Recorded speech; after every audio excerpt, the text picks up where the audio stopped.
귀신 들려서 눈이 멀고 말을 못하는 사람이 고침을 받은 것이 얼마나 복된 일입니까? 그가 정상적으로 된 것도 큰 복이지만 그 사람의 불행으로 인하여서 메시아가 세상에 드러나게 됐다는 겁니다. 유대인들이 그토록 기다리던 메시아가 이제 비로소 이 땅에 오셔서 우리를 해방시켜 주실 것이다 하는 그런 기쁨이 그들 가운데 충만하게 되어진 겁니다. 이 사람의 이런 고통이 없었다면 사람들은 메시아가 왔다 하는 사실조차도 몰랐을 것입니다. 메시아가 나타나면 이런 놀라운 일들이 일어나게 될 것이라는 것을 선지자들이 기록을 해놨기 때문입니다. 그런데 이런 사실을 보고 바리새인들은 그 사실을 믿지 않고 오히려 그것을 거부했습니다. 거부를 하면서 이것은 바엘세불을 힘입어서 귀신을 쫓아낸다고 말을 합니다.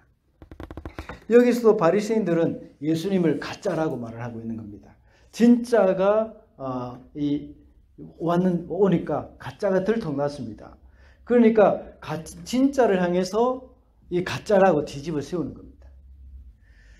바알세불은 가나안 사람들이 섬기는 파리의 신입니다.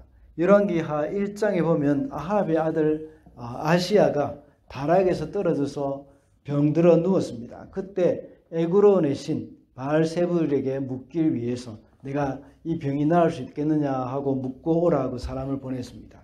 그럴 때에 엘리사가 이렇게 이야기를 했죠. 이 이스라엘 땅에 이 선지자가 없어서 바알에게 물으러 갔느냐 하고 말을 합니다. 이렇게 가나안 땅의 에그론 사람들은 바알세불이 병을 고치는 신으로 믿었습니다. 그래서 병이 나면 바알세불에게 가서 빌면 고쳐준다고 믿었던 겁니다. 예수님 당시 바리새인들도 역시 이런 것을 인용해서 귀신의 우두머리인 이 바알세불의 힘을 빌어서 병을 고쳤다고 말하는 것입니다. 성경을 가장 잘 알고 율법을 가장 잘 안다고 하는 바리새인이 하나님의 말씀대로 예수께서 기적을 행하시는 것을 보고는 그것을 믿지 않고 거부를 하는 겁니다.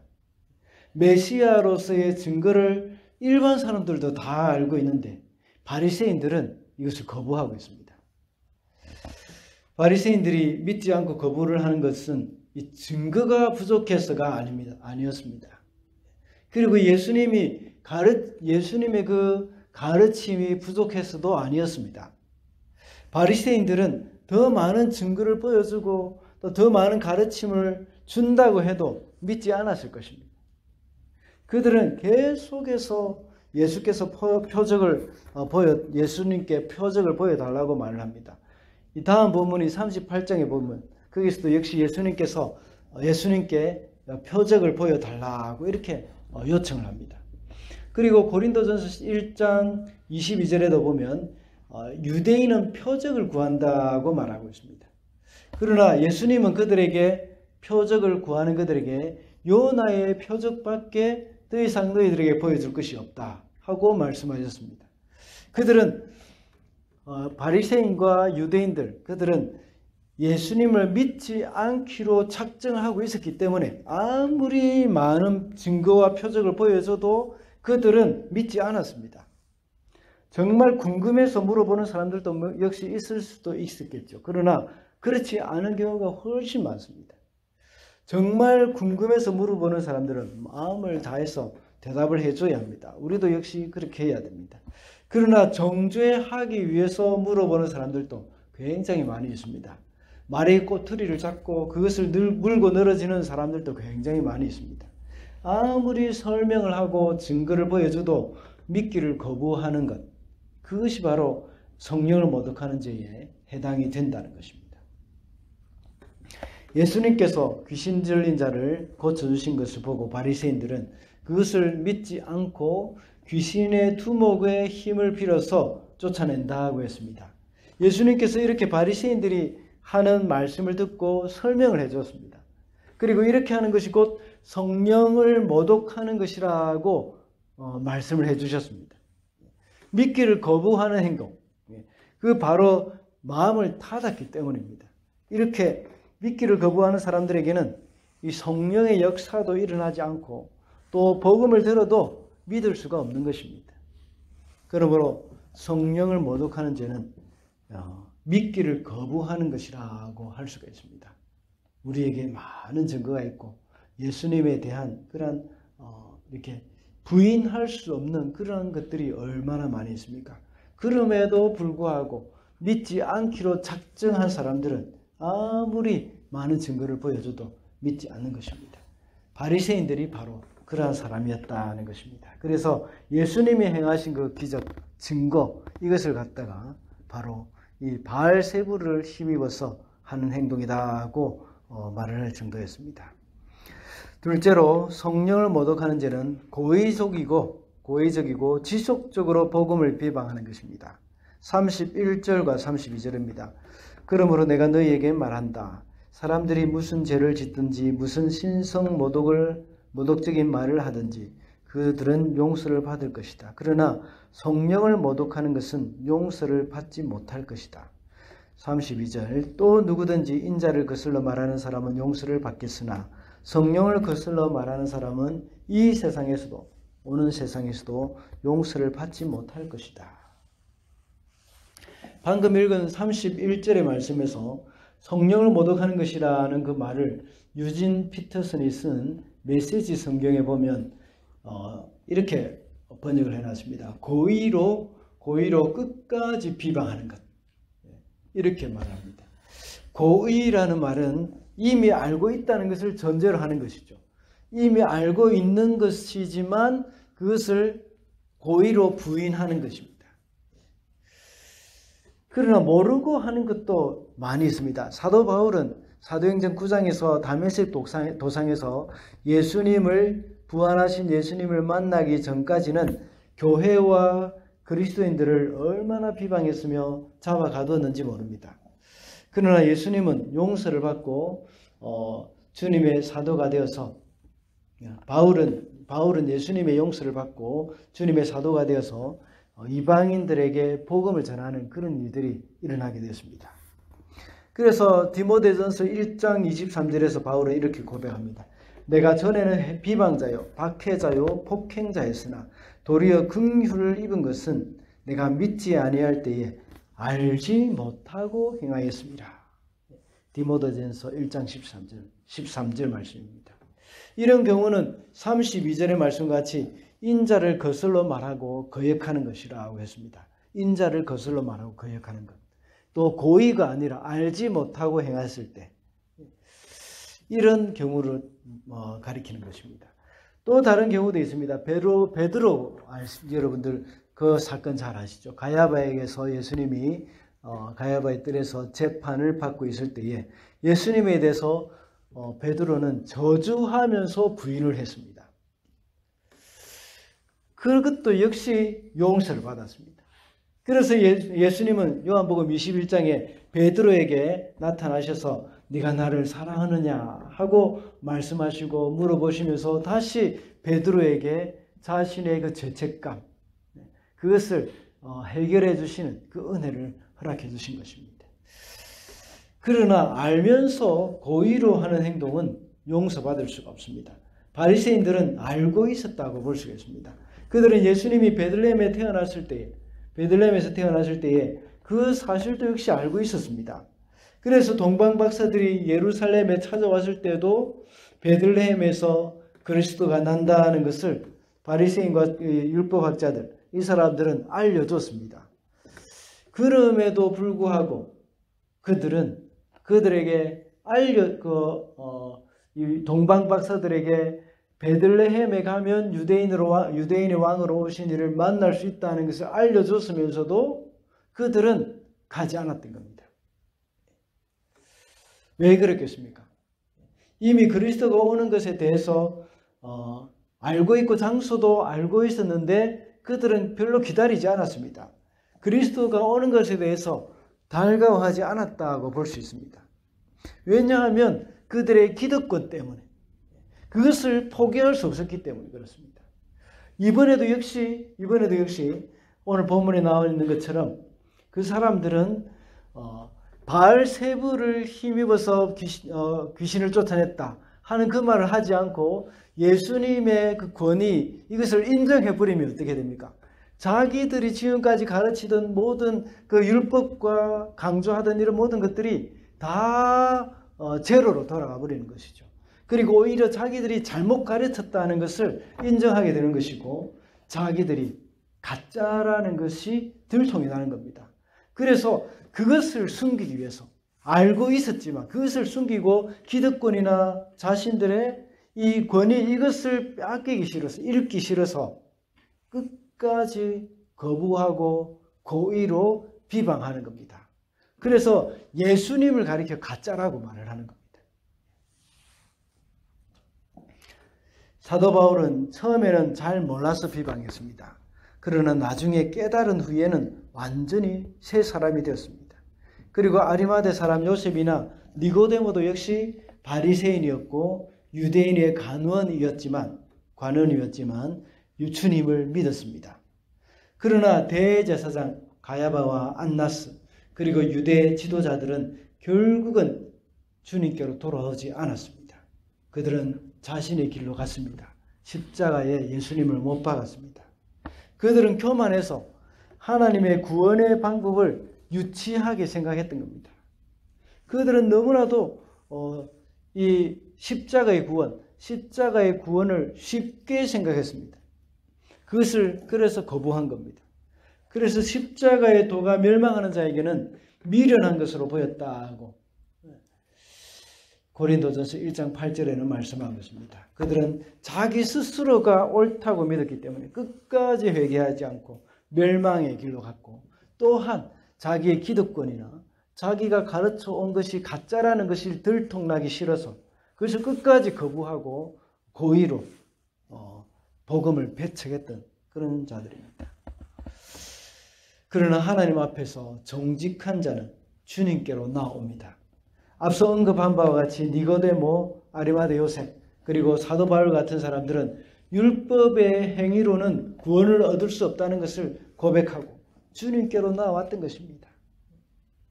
끝까지 자기를 속이고 하나님을 속이려고 하는 사람들은 바로 율법주의자들이었습니다. 그들은 자기도 제대로 지키지 못하는 그 율법의 규칙들을 다른 사람들에게 강요하고 자기들은 모든 규례들을 철저히 잘 지키고 있는 것처럼 그렇게 생각을 했던 것입니다. 이런 사람들에게는 십자가가 필요치 않습니다. 자신의 능력과 또 힘으로 다 할 수 있다고 생각했기 때문입니다. 하나님의 말씀에서 이 자신의 존재가 너무나도 하나님 말씀 앞에서 미약하고 추악한 죄인임을 발견한 자만이 주님께 나올 수 있습니다. 지난 주일에 우리가 살펴봤던 야곱의 경우와 같이 나의 연약함을 인정해야 합니다. 우리 누구나 다 다른 사람들 앞에서 강해 보이려고 하고 약점이 없는 존재로 보이고 싶어 합니다. 그러나 진정으로 거듭난 사람은 자신의 약한 것을 자랑하는 겁니다. 사도 바울과 같이 그의 율법으로는 완전한 사람이라고 했습니다.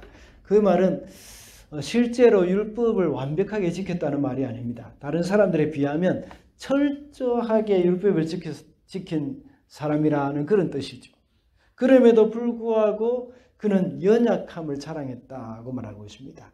자신이 자랑으로 여겼던 율법의 완전한 그러한 삶, 이것을 다 배설물로 여기겠다고 했습니다. 왜냐하면 그것을 가지고 있을 경우에는 예수님을 알지 못하기 때문입니다. 그리스도 안에서 자기를 발견할 수 없기 때문입니다. 주님 앞에 정직한 사람은 하나님 앞에 겸손할 수밖에 없고 복음이 꼭 필요로 하는 사람들입니다.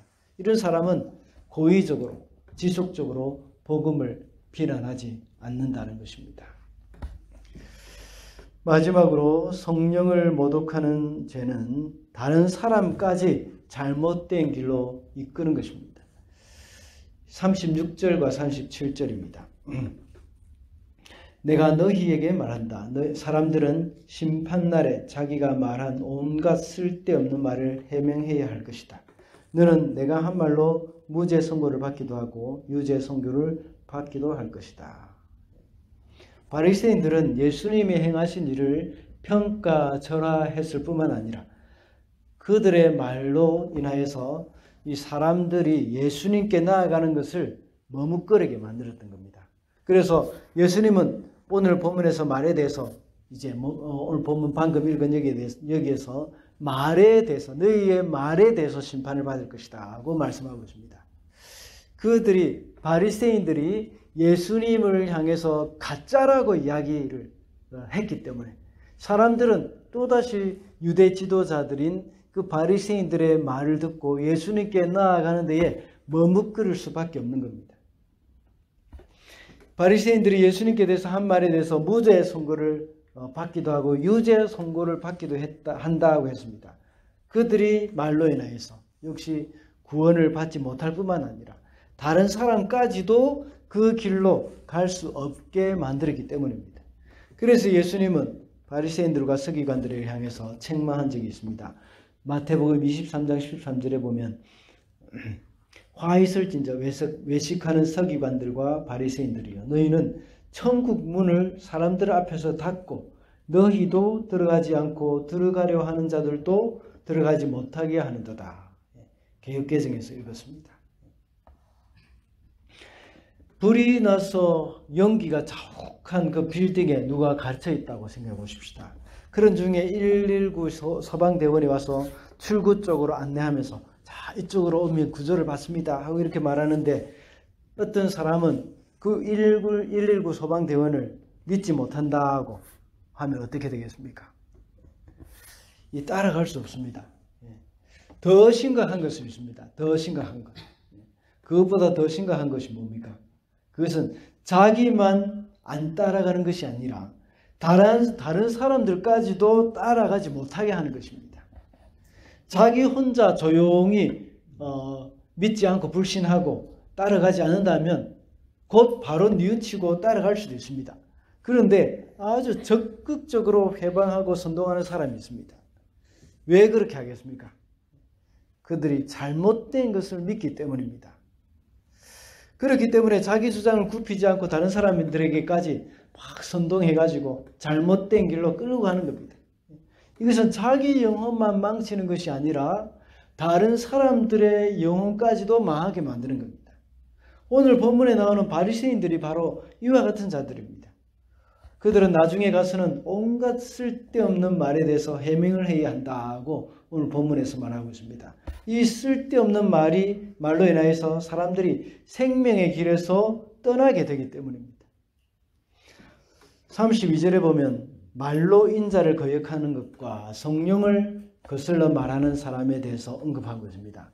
여기서 거슬러 하는 말들, 이것은 모두가 우리의 생각이 우리 가운데 가득 차 있는 것으로 말하는 것이죠. 그런데 인자를 거역하는 것은 이제 사함을 얻을 수 있지만 성령을 거슬러 말하는 것은 이 사함을 얻을 수 없다는 겁니다. 이 그리스도인들은 물론 이 성령을 거스르거나 모독하는 말을 하지는 않을 것입니다. 사실 그죠? 그러나 우리는 그리스도인들은 말하는 데 있어서 우리의 말과 행실에 대해서 책임을 질 필요는 있습니다. 이것은 우리의 잘못된 행실 때문에 다른 사람들이 주께로 돌아오는 것에 대해서 방해하는 요소들이 있다는 것입니다. 우리가 하는 잘못된 행동, 우리가 하는 잘못된 말들, 이런 것들 때문에 다른 사람이 올바른 길로 가는 데 있어서 방해거리가 된다는 겁니다. 사람들은 복음에 대해서 잘 모릅니다. 우리가 설명을 해줘도 거기에 대해서 잘 모를 때가 있습니다.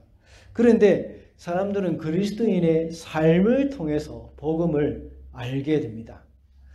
지난번에 한번 말씀을 나눈 적이 있습니다. 새벽기도 때 에스겔서에 보면 에스겔이 이렇게 자기 아내가 죽어도 울지 말라고 이렇게 말을 하면 슬퍼하지 말라고 합니다. 그리고 너의 그 행실, 너의 그 행동을 보고 사람들이 내 말을 믿게 될 것이다 하고 말을 합니다. 이 에스겔의 그 삶을 통해서 처음에 에스겔이 사명자로 부름을 받을 때에 내가 너를 언어가 다른 민족에게 보내는 것이 아니다 하고 말을 하면서 내 민족에게, 너의 민족에게 너를 보낸다 하고 말합니다. 그러면서 너의 말을, 너의 얼굴을 금강석같이 굳게 만들어주겠다. 네가 말하는 그 말을 사람들이 거부하고 너에게 대해서 반항을 할지라도 네가 그 사람들을 이렇게 그 뻔뻔한 사람들을 내가 이길 수 있도록 내 얼굴도 역시 두껍게 해주겠다는 그 말씀입니다. 그렇게 함으로 말미암아서 이제 복음을 전하면서 그의 삶을 통해서 이스라엘 백성들이, 내 말을 듣지 않고 믿지 않는 그 이스라엘 백성들이 너의 그 삶을 통해서 내 말을 믿게 될 것이다 하고 이렇게 말을 하는 장면이 있습니다. 이와 같이 우리 그리스도인들도 마찬가지죠. 우리 그리스도인들도 역시 우리가 전하는 복음 사실은 잘 알아듣기가 어렵습니다. 최대한 그 사람들이 알아들을 수 있도록 우리가 설명을 해주지만, 그러나 참 성령님이 역사하지 않으면 그 사람들 우리가 하는 말 쉽게 알아듣지 못합니다. 그러나 우리의 삶을 통해서 그 사람들은 복음을 알게 됩니다. 어떤 삶입니까? 복음으로 사는 삶입니다. 복음이 무엇입니까? 예수 그리스도의 십자가와 부활이지 않습니까? 이 십자가와 부활을 믿는 그 믿음으로 사는 삶, 이것이 바로 복음으로 사는 삶입니다. 십자가에서 이 죽으신 예수님을 믿는 믿음, 부활하신 예수님을 믿는 그 믿음, 그 믿는 사람답게 살아가는 것, 그것이 바로 하나님이 기뻐하시는 삶입니다. 이것은 십자가에서 예수님이 죽으실 때 나도 함께 죽었다는 것을 믿는 것입니다. 그래서 옛 자아와 옛 죄의 습관, 이것이 죽은 사람으로 이제 우리는 행동을 해야 합니다. 그래서 세상 욕심에 대해서도 죽은 사람이고, 또 이 세상의 명예와 재물에 대해서도 죽은 사람으로 이렇게 행동을 해야 되는 것입니다. 이것이 바로 복음으로 사는 삶입니다. 그리고 주님과 함께 부활했던 삶, 부활의 소망을 가지고 살아가는 삶, 그것이 바로 복음으로 사는 삶입니다. 이 땅에서 비록 쉽지 않은 삶이라고 할지라도, 우리가 이 땅에 살아갈 때 비록 어렵고 힘든 그런 삶이라고 할지라도, 부활할 때에 천국에서 누리는 영원한 그 기쁨을 누리며 산다 하는 그 믿음으로 천국에 소망을 두는 삶, 그것을 살 때에 사람들은 이게 믿는 사람이구나 하는 것을 볼 수가 있는 겁니다. 사람들은 이 복음을 듣고 믿는 것보다 복음을 보고 믿는 것이 더 쉽습니다. 우리 자녀들도 그렇지 않습니까? 자녀들도 부모들이 잔소리하는 것을 듣고 그들의 삶이 바뀌는 것이 아닙니다.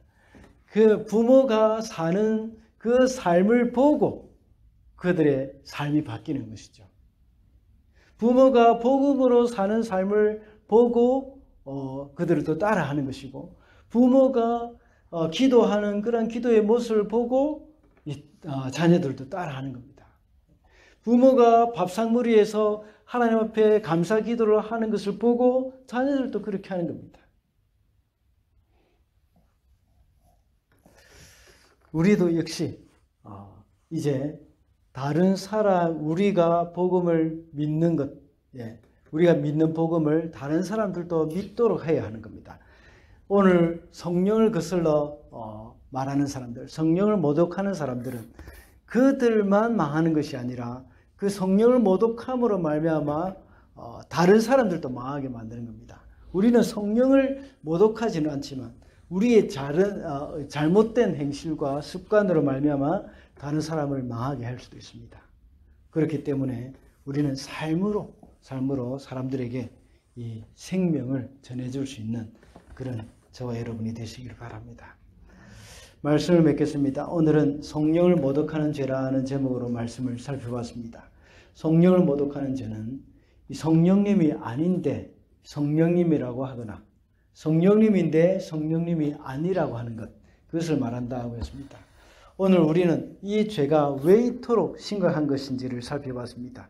그래서 믿음을 거부하는 것이기 때문이고 또 고의적으로 지속적으로 복음을 비방하는 것이기 때문이며 또 다른 사람들에게까지 잘못된 길로 인도하는 것이기 때문이라고 했습니다. 그래서 우리는 하나님 앞에서 이제 믿는 사람답게 하나님 앞에 살아가면서 복음대로 살아가게 되는 저와 여러분이 되시기를 바랍니다.